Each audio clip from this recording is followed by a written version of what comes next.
Je pensais pas qu'Olysée il allait la mettre aussi profond dans le cul au Bayern. Il aura suffi 2 semaines à Mobutu pour le convaincre de supprimer tous ses postes avec son ex. Et comme Papi Pérez il a beaucoup trop d'ego, Madrid serait prêt à payer 223 millions d'euros pour Michael Olysée. Comme pour le joueur le plus toxique du monde, tout le mercato du Real Madrid sera inattendu. Des communicados officiels peuvent arriver à chaque instant et l'opération a déjà commencé. L'objectif maintenant pour Madrid est de signer Olysée et le raciste argentin le même été et peut-être même à la même heure. 220 millions d'euros pour enfin permettre à Mbappé de jouer avec un mec qui le comprend sur le terrain. De l'autre côté, Madrid estime maintenant qu'on va devoir virer un joueur au milieu de terrain. Selon Marca, les 2 joueurs qui ont signé à l'UFC la saison dernière sont ciblés. Je vais pas vous faire de dessin, Aurélien Nganou et Fede Valverde pourraient nous quitter cet été. Malgré tout, plusieurs clubs de première ligue ont manifesté leur intérêt pour le joueur qui a gâché notre saison en Ligue des Champions. Et de surcroît, Paris a informellement approché Eduardo Camavinga, cependant le joueur ne veut pas partir. Olysée, je pense qu'il a compris que son destin il est beaucoup plus grand que le Bayern Munich aujourd'hui. Viens rejoindre l'armée du capitaine Mobutu, il va te mettre dans les bonnes conditions pour aller remporter ton ballon d'or. Cet été, on est précis pas pressé et vous l'avez vu avec nos derniers mouvements dans ce mercato. De votre côté, n'hésitez pas à me dire si vous pensez vraiment que ça va se faire. Moi, je pense qu'il se berre sur nous et surtout, n'hésitez pas à vous abonner. En attendant, c'était votre gars Silas pour un nouveau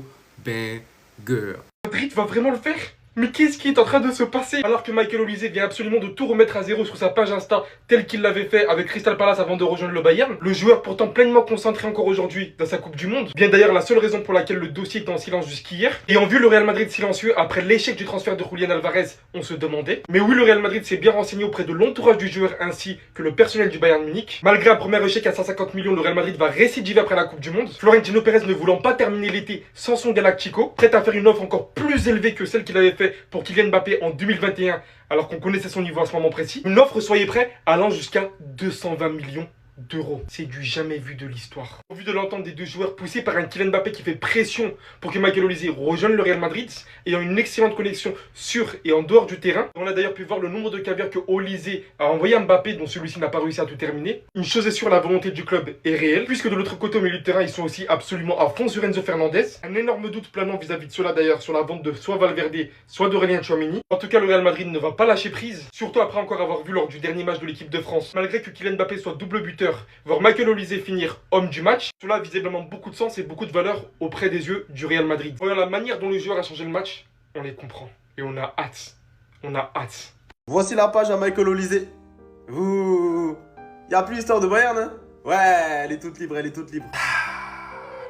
Ah, moi je me projette, hein, parce que lorsqu'il a fait son transfert de Crystal Palace au Bayern Munich, il avait tout supprimé pareil. En plus, aujourd'hui, on vient d'apprendre que le Real serait prêt à débourser 223 millions d'euros, hein. Quand on sait que le transfert le plus cher du monde, c'était Neymar à 222, juste histoire de battre à 1 million près le record, pensez le Bayern, ils vont dire non, ça va se faire. Vous savez que quand Papi Niel, il s'y met, aucun joueur ne lui refuse. D'autant plus qu'on a déjà vu la connexion en un seul match, hein.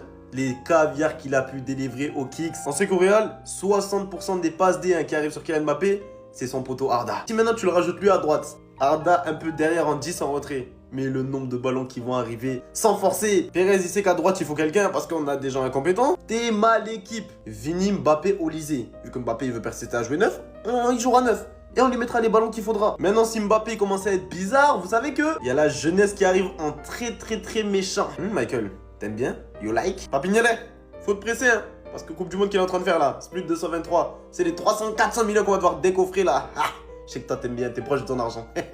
Les gars, après cette première journée de Coupe du Monde, on est obligé de parler d'Olysée, de Luis Diaz et de Harry Kane. Pourquoi on doit en parler? Parce qu'en fait, c'est les seuls qui ont une continuité en club et avec leur pays pour la première journée de la Coupe du Monde. Ils ont fait une saison de malade avec le Bayern. Et pour le premier match de leur pays à la Coupe du Monde, ils ont porté leur sélection. Olysée, passe décisive, plus homme du match. Harry Kane, doublé avec l'Angleterre, plus homme du match. Luis Diaz, buteur et passeur avec la Colombie, plus homme du match. Donc en fait, les trois, que ce soit en club ou en sélection, ils assument leur statut. Leur style de jeu, il ne change pas. Leur importance dans un collectif, ça ne change pas. Les trois là, ils sont dans la continuité de leur saison. Et je crois que si on réfléchit bien, c'est les seuls. En mode qu'on fait une grosse saison en club et qui assument en Coupe du Monde. Il y a des joueurs en général qui sont moins bons quand ils sont entourés différemment. Ils ont des habitudes en club et quand ils arrivent en sélection, c'est un peu plus dur parce qu'il y a moins d'automatisme. Et c'est pour ça que pour moi, on doit parler de ces trois-là. Parce que automatisme ou pas automatisme, ils sont là, ils font leur taf. En tout cas, sur cette première journée, ils l'ont fait. Et je pense que ça va continuer. Olysée, sans lui, l'équipe de France, il y aura une magie en moins. Luis Diaz, en Colombie, c'est le boss. Et Harry Kane, pareil. En Angleterre, il sait tout faire, comme d'habitude. Bon, Luis Diaz, pour lui, ça va être compliqué vu qu'il joue avec la Colombie. Ça va être compliqué d'aller très loin. Mais Olise Kane, ça peut être la bagarre jusqu'au bout. C'est deux joueurs qui prétendent au Ballon d'Or. Ça va dépendre de leur performance, des résultats. Mais pour l'instant, ils ont fait le boulot. 220 millions d'euros, les gars. Le Real Madrid envisage de faire une offre pour le Bayern Munich et Michael Olise à 220 millions d'euros. C'est quoi ce mercato que veut réaliser Florentino Pérez? C'est incroyable. Bernardo Silva, Konaté, Cucurella, Dumfries, Mourinho. Il veut rajouter à ça Michael Olise, sachant qu'offensivement, tu as du Mbappé, Vini, Bellingham, Rodrigo le retour. C'est de la folie. Hendrick même. Déjà, la connexion Mbappé-Olise. Ah ouais, en fait, j'ai capté. C'est tout pour Mbappé, là. Tout pour Mbappé parce que la connexion, on voit qu'en équipe de France, ça fonctionne très bien. Et on parle même qu'Olise pourrait devenir le passeur officiel de Kylian Mbappé en équipe de France. Mais alors là, si le Real parvient à faire venir Michael Olise, j'abandonne. Je me pousse. Je m'enlève. Ça sert à rien, ça y est. En tout cas, c'est 220 millions d'euros. Ça équivaut pas à l'offre du PSG pour Neymar qui était à 222 millions. Mais on franchit quand même une étape. Deux joueurs qui ont été transférés à plus de 200 millions d'euros. La folie. Oh, les gars, l'ancien, il a perdu la tête, les gars. Florentino Pérez, il veut rien savoir. Il veut faire de Michael Olise le joueur le plus cher de l'histoire. Florentino Pérez serait prêt à payer 223 millions d'euros pour Michael Olise. Pour rappel, le transfert le plus cher de l'histoire, c'est 222 millions d'euros de Neymar. Alors les gars, je vous cache pas, je ne sais pas si c'est le bon choix de ramener Olise. Est-ce que c'est la priorité? Parce qu'on le sait très bien, on doit se renforcer davantage au milieu de terrain. Mais je vois que le transfert de Enzo Fernandez, il avance de plus en plus.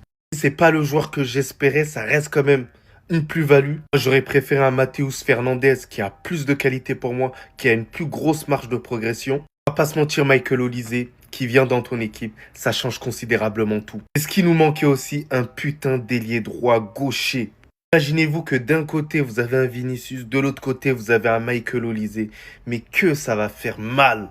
Espérant que Mbappé progresse au poste de numéro 9, qu'il arrive à bien se placer pour ne pas marcher sur les pieds, par exemple, de Vinicius ou même de Michael Olise. Mais bon, Michael Olise, ils ont une bonne relation en équipe de France. Donc ça devrait aller. Dans le bien, dans le bueno. Donc dites-moi en commentaire, vous en pensez quoi?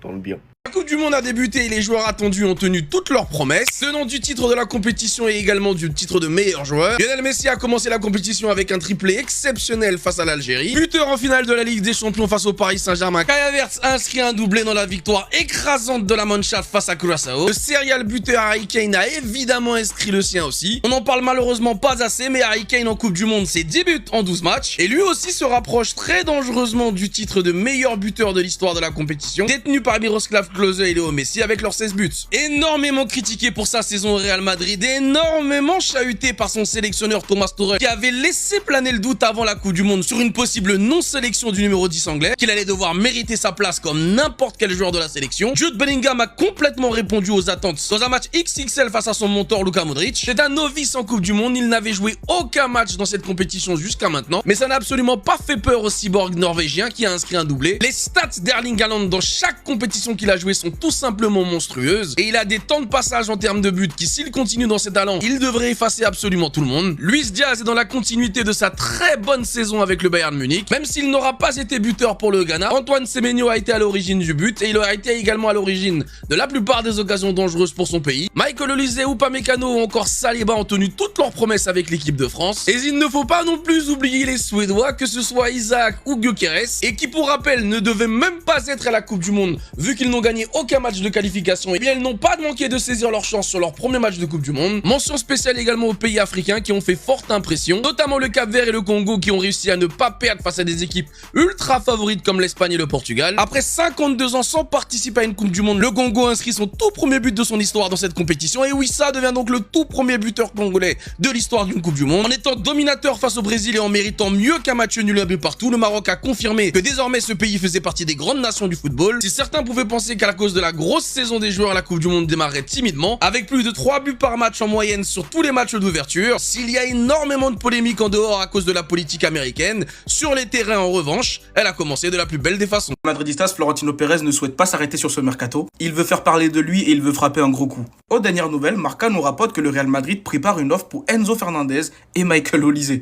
Au point où Florentino Pérez serait même prêt à faire des folies, surtout pour Michael Olise. Toujours selon Marca, le Real Madrid réfléchit à faire une offre de plus de 200 millions d'euros pour Michael Olise. En fait, je pense que Florentino Pérez, il est obstiné et je peux le comprendre. Michael Olise, c'est le joueur du moment, mais le problème, c'est que le Bayern a été clair.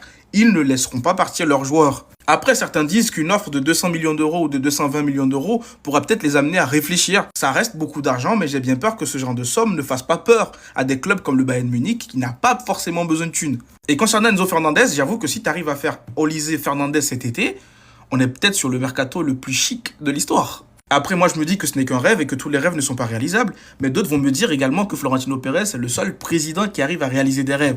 Donc, en soi, reste à voir. Par contre, Diario AS, eux, rapporte que le Real Madrid doit faire des ventes au milieu de terrain afin de réaliser d'autres achats, et surtout pour faire de la place à un transfert d'Enzo Fernandez au Real Madrid, et logiquement, les options passeraient par 3 noms. Camavinga, Tchouaméni et Valverde. Je pense que sur les 3, ceux qui ont le plus de chances de partir sont Camavinga et Tchouaméni. Plusieurs clubs sont intéressés par Camavinga, mais lui ne veut pas partir.